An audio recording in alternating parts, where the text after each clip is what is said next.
కాశీబుగ్గ ఆలయంలో జరిగినటువంటి తొక్కిసలాటలో 10 మంది అమాయకపు ప్రజలు చనిపోవడం జరిగింది. అలాగే 30 మంది గాయాలవ్వడం జరిగింది. ఈ రోజున వైఎస్ఆర్ కాంగ్రెస్ పార్టీ వారి ఆత్మకు శాంతి కలగాలని చెప్పి ఈ యొక్క నిరసన తెలియజేసుకుంటూ మరి ఈ క్యాండిల్ ర్యాలీని నిర్వహించడం జరిగింది. మనం చూసినట్టయితే మరి చంద్రబాబు నాయుడు గారు వచ్చాక ఇలాంటి ఘటనలు చాలా పెద్ద ఎత్తున కూడా రాష్ట్రంలో చోటు చేసుకుంటా ఉన్నాయి.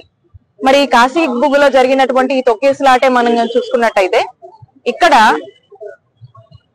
ఆల్రెడీ ఆ ఆలయ పెద్దలందరూ కూడా ఏం చెప్పారు, పోలీసులకు సమాచారం ఇచ్చామని చెప్పి వాళ్ళే చెప్పి ఇంత పెద్ద ఎత్తున కూడా రద్దీ ఇక్కడ వస్తా ఉంది, మరి సరైనటువంటి ఏర్పాట్లు పోలీసులు చేయలేదని చెప్పి ఆ ఆలయ పెద్ద మనుషులే చెప్తా ఉన్నారు. మరి ఈ రోజున మరి చంద్రబాబు నాయుడు గారు కావచ్చు, మంత్రులు కావచ్చు ఏం మాట్లాడుతా ఉన్నారు, అది ఒక ప్రైవేట్ ఆలయం అని, మేము నిమిత్త మాత్రులమే అని చెప్పి ఈ రోజు చంద్రబాబు నాయుడు గారు మాట్లాడడం చాలా దారుణం. ఆలయాలకు ప్రజలు పెద్ద ఎత్తున వచ్చినప్పుడు వాళ్ళకి ఇంతో అంతో సమాచారం ఉంటుంది. దాని భద్రత, బందోబస్తు, ఆ ఏర్పాట్లన్నీ కూడా కల్పించాల్సినటువంటి బాధ్యత ప్రభుత్వానిదే. మరి అక్కడ పబ్లిక్ పెద్ద ఎత్తున వస్తే అది పబ్లిక్ సంబంధించినటువంటి అవుతుంది, దానికి సంబంధించినటువంటి రెస్పాన్సిబిలిటీ కూడా ప్రభుత్వానిదే అవుతుంది. ఈ రోజున ప్రైవేట్ అని చెప్పి మాట్లాడుతూ ఉన్నారు. మరి ప్రైవేట్ ఈవెంట్ చేసినప్పుడు పెద్ద ఎత్తున మరి పోలీసు భద్రత గాని బందోబస్తు గాని ఇస్తూ ఉంటారు కదా, మరి ఆలయాల విషయంలో ఎందుకు ఇవ్వలేదని చెప్పి చంద్రబాబు నాయుడు గారిని మేము ప్రశ్నిస్తున్నాము. ఖచ్చితంగా ఇది చంద్రబాబు నాయుడు గారు కూటమి ప్రభుత్వం యొక్క వైఫల్యంగానే మనం చూడాల్సినటువంటి అవసరం ఉంది. ఖచ్చితంగా చంద్రబాబు నాయుడు గారు వైఫల్యమే ఇది. ఎందుకంటే 10 మంది ఈరోజు అమాయకపు ప్రజలు అక్కడ చనిపోయారంటే ఎంత దౌర్భాగ్యం, ఎంత బాధాకరం, ఎంత బాధిస్తుంది. అలాగే మనం చూసుకున్నట్టయితే చంద్రబాబు నాయుడు గారు అధికారంలోకి వచ్చాక తిరుమలలో 8 మంది చనిపోయారు, సింహాచలంలో గోడగూలి 7 మంది చనిపోయారు. మరి ఈ రోజున ఈ యొక్క కాశీబుగ్గ తొక్కిసలాటలో 10 మంది చనిపోయారు. అంటే వరుసగా ఈ విధమైనటువంటి జరుగుతున్నాయంటే కేవలం దీనికి సెక్యూరిటీ ల్యాప్సెస్, ఈ యొక్క సెక్యూరిటీ మేనేజ్మెంట్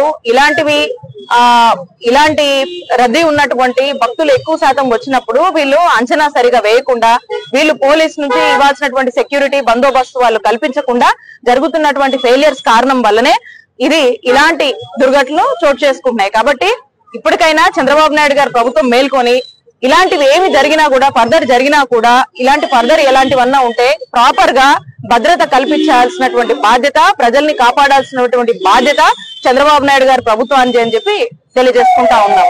మరి ఒకవైపున కాశీబుగ్గలోని ఆలయంలో ఈ తొక్కిసలాట జరిగి మరి 10 మంది చనిపోయారని చెప్పి ఒకవైపున అందరూ కూడా మాట్లాడుకుంటూ బాధపడతా ఉన్నటువంటి పరిస్థితుల్లో మరి దీని నుంచి డైవర్షన్ పాలిటిక్స్ లో భాగంగా అసలు లిక్కర్ స్కామ్ లో, నకిలీ మద్యంలో ఏ మాత్రం కూడా సంబంధం లేనటువంటి మా బీసీ నాయకుడు మాజీ మంత్రి జోగి రమేష్ గారిని అరెస్ట్ చేయడం దారుణం. ఈ నకిలీ లిక్కర్ తయారీ చేస్తుంది మీరే, ఈ నకిలీ మద్యం అమ్ముతోంది మీకు సంబంధించినటువంటి వాళ్ళే, దీనికి తయారీ మీదే బాధ్యత, మీకు సంబంధించిన వాళ్ళే దీన్ని అమ్ముతా ఉన్నారు. దీనికి సంబంధించినటువంటి వాళ్ళే యథేచ్ఛగా ఈ రోజు రాష్ట్ర వ్యాప్తంగా కూడా అన్ని బెల్ట్ షాపుల్లో, పర్మిట్ రూముల్లో, అలాగే లిక్కర్ షాపుల్లో కూడా ఈ నకిలీ మద్యం ఈ రోజు అందుబాటులోకి తీసుకొచ్చి కానీ అమ్ముతుంది కానీ ఈ రోజు మీకు సంబంధించినటువంటి వాళ్ళే.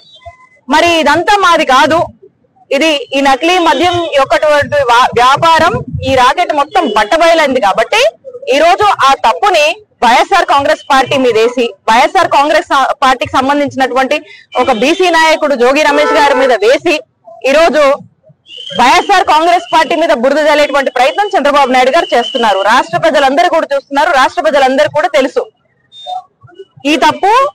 ఈ నకిలీ మద్యం వ్యాపారం చేయిస్తుంది కూటమి ప్రభుత్వం చంద్రబాబు నాయుడు గారి కనసైగల్లోనే. ఇది కేవలం డైవర్షన్ పాలిటిక్స్ లో భాగంగా వైఎస్ఆర్ కాంగ్రెస్ పార్టీకి, జోగి రమేష్ కి చుట్టి ఈ రోజు ఒక డైవర్షన్ కి ఈ రోజు దారితీస్తున్నటువంటి పరిస్థితులు మన రాష్ట్రంలో చూస్తా ఉన్నాము. ముమ్మాటికి ఈ నిజాన్ని రాష్ట్ర ప్రజలందరికీ కూడా తెలుసు. చంద్రబాబు నాయుడు గారు వాంటెడ్ గా వైఎస్ఆర్ కాంగ్రెస్ పార్టీ వాళ్ళ మీద గుడ్డగాలు చేస్తున్నారనేటువంటి విషయం ప్రజలందరికీ తెలుసు. ఒకవైపున మోంతా తుఫాన్ వచ్చి ప్రజలకు నష్టం జరిగింది, దానివల్ల అనేక మంది రైతులు ఇబ్బంది పడుతున్నారు, ప్రజలు ఇబ్బంది పడుతున్నారు. ఆ కష్టాలు పట్టించుకోవట్లా. ఈ రోజు తొక్కిసలాట జరిగి 10 మంది చనిపోయారు. దీని నుంచి కూడా డైవర్షన్ చేయడానికి మరి ఈరోజు జోగి రమేష్ గారి అరెస్ట్ ని అడ్డం పెట్టుకొని ఈ విధంగా అన్ని విధాలుగా అన్నిటి నుంచి వస్తున్నటువంటి ఫెయిలియర్స్ ని కట్టగట్టుకొని ఆ ఫెయిలియర్స్ బయటపడకుండా ఈ రోజు ఇంకా కూడా వైఎస్ఆర్ కాంగ్రెస్ పార్టీ వాళ్ళ మీద ఈ డైవర్షన్ పాలిటిక్స్ చేసుకుంటూ పబ్బం గడుపుతున్నటువంటి ప్రభుత్వం ఈ కూటమి ప్రభుత్వం అని తెలియజేసుకుంటూ స్పష్టంగా చెప్తా ఉన్నాము. ఫర్దర్ ఇలాంటి తొక్కిసలాటలు జరగకుండా టెంపుల్స్ విషయంలో ఏదైనా ఉత్సవాలు జరిగినప్పుడు ప్రాపర్ అంచనాలు వేసి అక్కడ సెక్యూరిటీ మేనేజ్మెంట్ అనేది ప్రాపర్ గా చేసి ప్రజల ప్రాణాలని కాపాడాల్సినటువంటి బాధ్యత చంద్రబాబు నాయుడు గారికి. ఇలాంటి వైఫల్యం పూర్తిగా కూడా చంద్రబాబు నాయుడు గారు పట్టించుకోకపోవడం వల్లే, చంద్రబాబు నాయుడు గారు ప్రభుత్వం పట్టించుకోకపోవడం వల్లే జరుగుతున్నటువంటి వైఫల్యంగా చూడాల్సినటువంటి అవసరం ఉంది. ఇది ఖచ్చితంగా కూటమి ప్రభుత్వం వైఫల్యం అని తెలియజేస్తున్నాం.